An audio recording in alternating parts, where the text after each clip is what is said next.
Welcome, Earth travelers, to the 26th episode of Astrology Roadshow. Much thanks for tuning in today.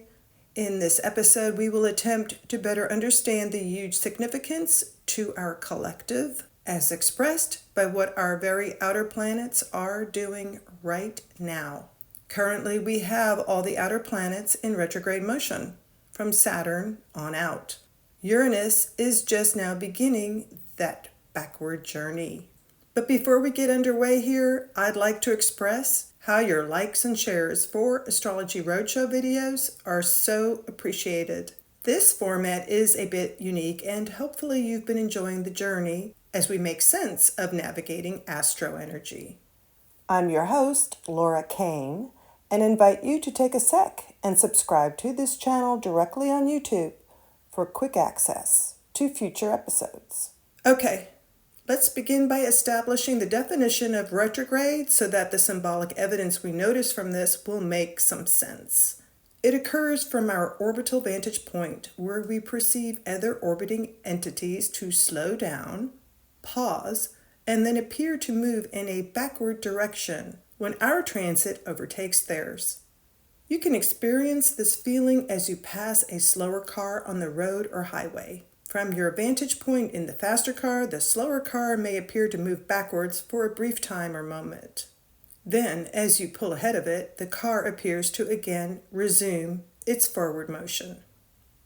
This is a temporary optical illusion, but one which has very real astrological effects for us in relationship to another planet. Since all the planets have different outer orbits and speed of travel, it contributes to a unique experience for transits within our zodiac. In each case, depending upon the sign and exact degree areas being transited and aspected within our natal charts and also in real time with all the other planets, the messaging being reinforced is always different. Here is a look at the 2024 planetary retrogrades. As the planets go back and then forth again over the degree areas they just traveled through directly, our psyche has an important opportunity to further digest what happened during the initial visit and further understand the path's meaning and intentionality, as only that planet and corresponding aspects would speak it to us. It is a chance to revise, redo, and recreate, perhaps. It is always a time to contemplate our intentions, and so it is said, during retrogrades we go inward to hear what our voice inside is saying to us. It reminds me of a summary lesson before going forward to build further upon what we've learned. And of course, the more aware you are of each planet's intention and retrograde schedule, you will become a better co-creator in working your life's destiny. Interplanetary retrogrades, such as Mars or Venus, can at times turn out to be personally painful and traumatic. Thankfully, these two planets do not go retrograde as often or for very long. The reason Venus and Mars retrogrades are more difficult to experience is because they speak to our individual value system, that would be Venus, and our sense of self, as only Mars can do. Their expressions are the most personal, along with Mercury. Mercury retrogrades are probably the most famous of all, and oftentimes you'll hear people refer to it as a punchline to express why communication or travel schedules are experiencing snafus. The symbolic messenger of our zodiac goes retrograde at least 3 times per year. In fact, as this video is releasing, we are also just being released from a period of Mercury retrograde. So full steam ahead again and with all things communicative.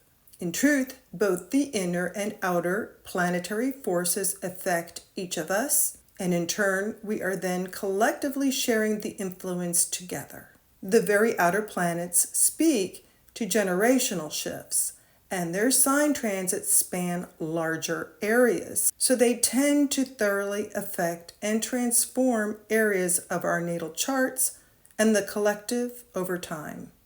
The last episode spoke of the new energy shifts on our horizon and about to take place simultaneously, as expressed by the outermost planets of Uranus, Neptune, and Pluto.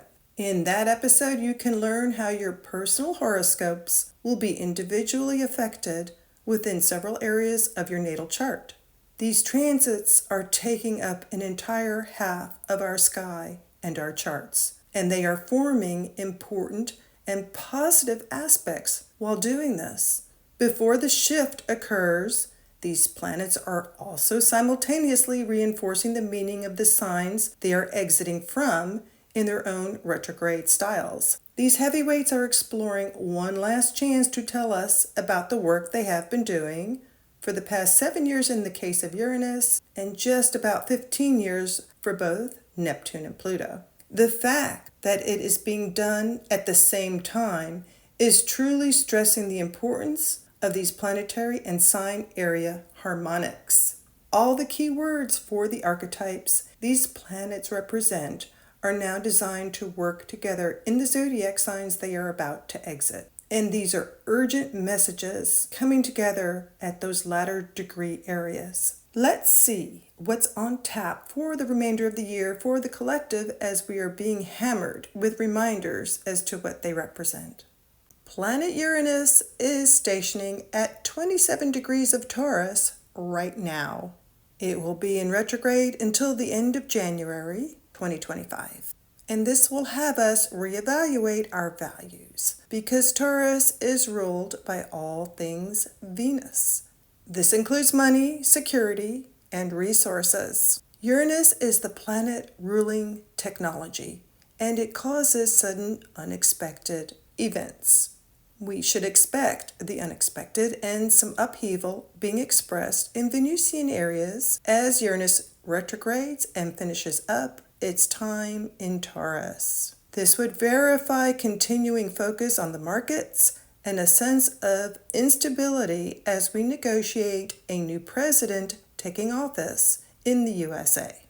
Planet Neptune has been in retrograde since the beginning of July and remains that way until early December. It moves very slowly between 27 and 29 degrees of Pisces, the sign that is its rulership. This is our long goodbye to an area that has been essentially home base for Neptune over the past 14 or so years. Because this process has it touching on the critical 29th sign degree a couple of times, we know that the intention would be to leave us with masterful realizations. What areas are we looking at? Well, of course, there is a positive and a shadow side to everything. And this has us doubling down on spirituality, but also illusions. On a positive note, this expression is a move towards a heightened spirituality and intuitiveness among the collective. Pisces and Neptune keywords embody a sense of oneness and existence without boundaries. As for illusions, it is important to be aware of this and try to see things for what they truly are. That's where a review process should help shed light. Escapism and drugs are keywords that help further define the Neptunian archetype.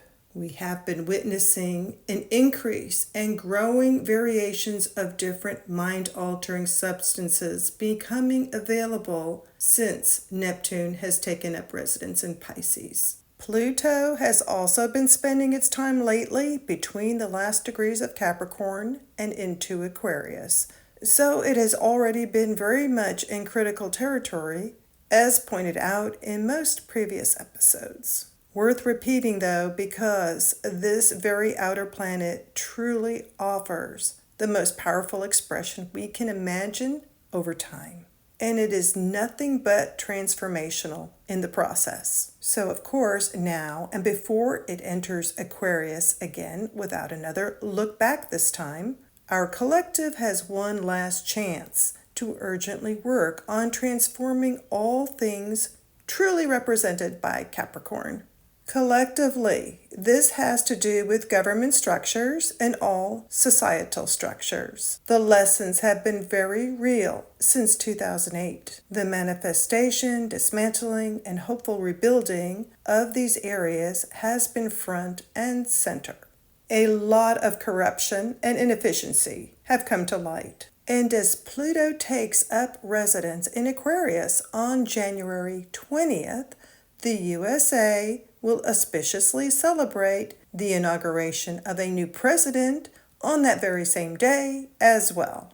You cannot make this stuff up.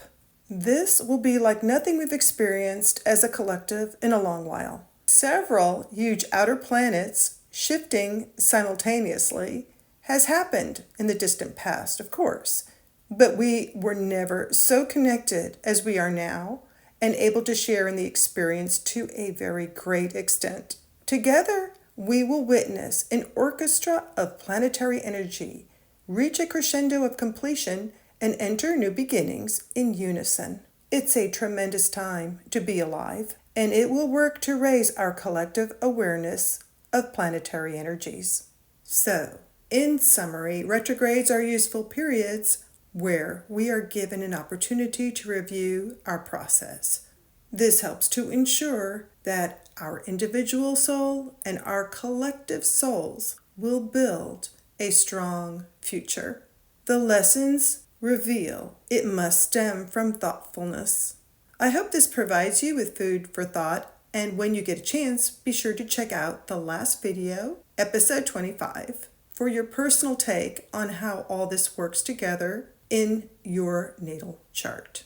Again, thanks for tuning in. I'm here if there are questions and look forward to your contact. Please be sure to subscribe directly to this YouTube channel, Astrology Roadshow, so you won't ever miss out on important information as we navigate through our universe together. I'm looking forward to catching up with you again next episode. Meanwhile, be aware of how your planets and houses are being affected and working together to help you accomplish some critical thinking. Your higher consciousness will benefit you with blessings and, of course, emanate for the collective.